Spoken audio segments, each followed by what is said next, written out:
La journée sera rude. The day will be hard. Those were the words Robert François Damiens allegedly spoke when they came for him on the morning of March the 28th, 1757. He was about to become the last man ever drawn and quartered in France, and the executioners tasked with killing him had a problem. They had never done this before. No one alive had. The last time France had torn a man apart with horses was 147 years ago, so they consulted old documents. They improvised. They made it up as they went along.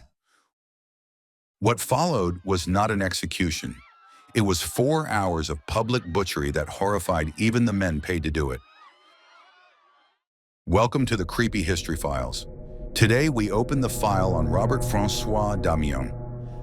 And be warned, the punishment was so archaic, the executioners had to look up how to do it.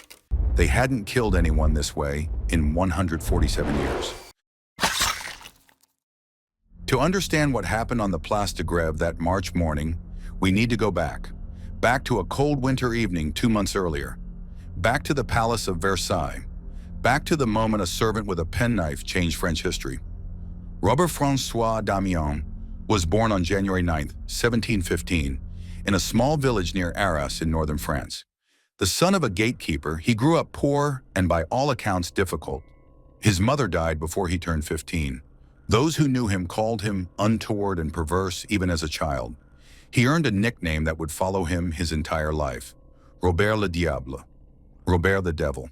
He enlisted in the army young. After his discharge, he drifted through a series of positions as a household servant, working for wealthy families and, eventually, for the Jesuits in Paris. He was dismissed from job after job. The reason was almost always the same: theft. By 1756, Damiens was 41 years old and running out of options. He had robbed a Russian merchant and fled before the police could issue a warrant. His wife begged him to leave Paris, warning him of the danger he faced by staying. He ignored her. But Damiens wasn't just a petty thief anymore. Something had changed in him. During his time serving counselors in the Parlement of Paris, he had listened to their endless criticisms of King Louis XV and his mistress, the Marquise de Pompadour. The words had seeped into him, festered, grown into something darker. He became convinced that he needed to act, that God demanded it. For 3 years, he had been planning something he believed would save France. On January 5, 1757, the sun had already set over Versailles. It was around 6 in the evening, and a coach waited for King Louis XV in the covered passageway leading from the royal courtyard. The monarch descended the interior staircase, accompanied by the Dauphin and several officials. Torches lit the guard room they crossed. Beyond, darkness waited. Just as Louis XV stepped from the light into the shadows, a man rushed past the royal bodyguards. He struck the king forcibly in the side. The king staggered, believing he had been punched or elbowed by the crowd. Then he touched his hand to his ribs. It came away covered in blood. In the chaos, guards seized the attacker. He was easy to spot. In the presence of the king, every man was required to remove his hat. This man had kept his on. His name was Robert François Damiens, and in his hand was a small penknife, its blade barely 4 inches long. The king, bleeding but calm, gave an order that would prove ironic given what came next. He told his guards, "He has stabbed me. Arrest him, but do him no harm." Louis XV survived. The wound was superficial, a scratch really, stopped by the thick winter clothing he wore against the January cold. Only the tip of the knife had penetrated his skin. Within 8 days, he had physically recovered, but the damage was psychological. One of his courtiers observed the king afterward and wrote that when members of the court congratulated him on his recovery, Louis would reply, "Yes, the body's going well." Then he would touch his head and say, "But this goes badly, and this is impossible to heal." No one had attempted to harm the sacred body of the French king since the assassination of Henri IV in 1610. For 147 years, the monarchy had felt untouchable. Damiens had shattered that illusion with a penknife. The files go deeper than most dare to look. Subscribe to follow. They took Damiens to the Conciergerie, the same prison that had held Ravaillac, the man who actually succeeded in killing Henri IV a century and a half before. The trial began on February 12th and lasted until March 26th. Throughout weeks of interrogation, Damiens maintained he had acted entirely alone. There were no accomplices, no conspiracy, just a disturbed servant with a small knife and a head full of religious grievances. The Parliament of Paris didn't care. They found him guilty of the ultimate crime, parricide against the person of the king, and they sentenced him to a punishment so extreme, so deliberately theatrical, that it had to be researched from historical records. The sentence read that Robert-François Damiens would be taken in a cart, naked, holding a burning wax torch weighing 2 pounds. He would publicly declare his crime. Then he would be taken to the Place de Grève. His right hand, the one that held the knife, would be burned with sulfur. His flesh would be torn with red-hot pincers. Into those wounds would be poured molten lead, boiling oil, burning pitch, and melted wax mixed with sulfur. Then 4 horses would pull him apart. His limbs would be thrown on a fire, his ashes scattered to the wind. The king ironically opposed such severity, but the Parliament proceeded anyway, eager to demonstrate their independence from the crown. They wanted to make an example. On the morning of March the 28th, 1757, the Place de Grève filled with spectators. This square in front of the Hôtel de Ville had been a site of public execution since at least the 13th century. Parisians gathered there to witness beheadings, burnings, hangings, and breakings on the wheel. Execution viewing was a commercial enterprise. The famous adventurer Giacomo Casanova, who happened to be in Paris at the time, rented a first-floor window overlooking the scaffold for 3 louis, giving his companions a front-row seat to what was about to happen. What they witnessed over the next 4 hours would haunt them. They lit the sulfur first. An officer named Boutin left an account. The flame was so poor that only the top skin of Damiens' hand burned, and that only slightly. Then the executioner rolled up his sleeves and took the steel pincers. They had been made specially for this occasion, 1.5 feet long, glowing orange from the coals. The executioner pulled first at the calf of the right leg, then the thigh, then the fleshy parts of the right arm, then the breasts. He was a strong man, but tearing away the flesh proved so difficult that he had to work the same spot 2 or 3 times, twisting the pincers as he did so. Each wound he created was about the size of a 6-pound crown piece. Damiens screamed. He cried out as the damned in hell are supposed to cry out. "Pardon, my God! Pardon, my lord!" But he did not curse his executioners. Despite all the pain, he raised his head from time to time and looked at himself. Casanova later wrote that he was obliged several times to turn away his face and stop his ears against the piercing shrieks. After each tearing with the pincers, the executioner dipped an iron spoon into a pot of boiling liquid and poured it liberally over every wound. Melted lead, boiling oil, burning pitch. The smell of burning flesh and sulfur filled the square. Then came the horses.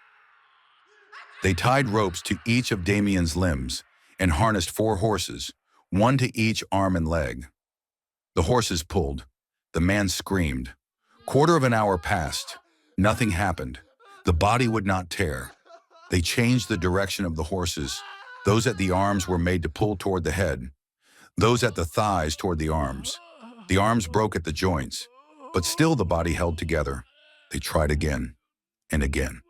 Finally, the executioner, a man named Sanson, told the official overseeing the execution that there was no hope of succeeding this way.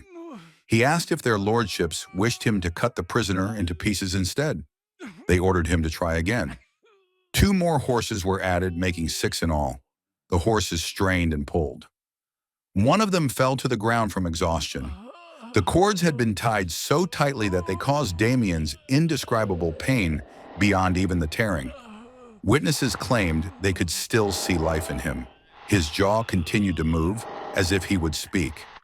In a moment that still disturbs across the centuries, Damiens asked the executioners surrounding him to kiss him. The parish priest of St. Paul's did not dare. But another man, Monsieur de Marcilly, slipped under the rope, holding the left arm, and kissed him on the forehead. Then Damiens spoke to the men who were killing him. He told them not to swear. He told them to carry out their task. He told them he did not think ill of them. He begged them to pray to God for him. The executioners drew knives from their pockets. They began to cut. The 4 horses gave a final tug and carried off the 2 thighs. Then the same was done to the arms. Once Damien's was dismembered, the crowd applauded. His reportedly still living torso was thrown onto the fire. Witnesses later wrote of nightmares that lasted years. Some said they could never eat red meat again. The smell of burning flesh, they claimed, never truly left their memory. Voltaire, who read the detailed accounts, wrote a now famous condemnation. "We are refined barbarians. We use civilization to perfect our savagery." The execution of Robert François Damiens took over 4 hours. It was, by any measure, a failure. The ancient method did not work. The executioners had to improvise with butchery. One of the Sanson family members present, Nicolas Charles Gabriel Sanson, quit his position as executioner afterward and never worked another day on the scaffold. But France wasn't finished with Damiens. After his death, his remains were reduced to ashes and scattered in the wind. His house in Paris was demolished.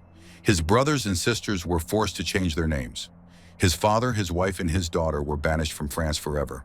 The kingdom tried to pretend Robert François Damiens had never existed. His infamy, however, endured.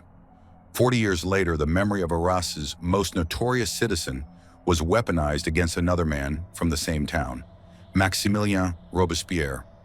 The revolutionary leader was falsely branded by his enemies as the nephew of Damiens, and the libel stuck. Philosophers across Europe pointed to Damiens' fate as proof of the Ancien Regime's barbarism.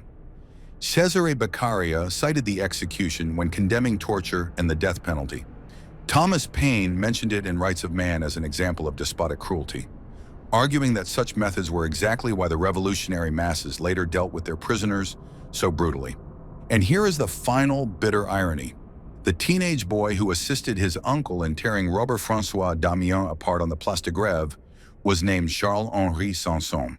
He was just 15 years old in 1757. He would go on to become the royal executioner of France, administering death for over 40 years. He executed nearly 3,000 people in his career. In 1792, Charles-Henri Sanson became the first executioner to use a new invention, the guillotine. He tested its prototype personally. Within a week, he inaugurated the era of the guillotine by beheading a man at the very same Place de Grève, where he had once helped tear Damien limb from limb. And on January 21, 1793, Charles-Henri Sanson stood on a scaffold in Paris and separated the head of King Louis XVI from his body. The grandson of the King Damiens had barely scratched, executed by the same man who had helped dismember Damiens 36 years before. The revolution the Ancien Regime so feared had arrived, and it remembered what they did on the Place de Grève. A penknife, a scratch, 4 hours of torture. Was this justice? Or was this exactly the kind of cruelty that would come back to haunt the French monarchy 3 decades later? The next case is already waiting. And trust me, this one runs deeper. Subscribe before the seal breaks. See you in the dark.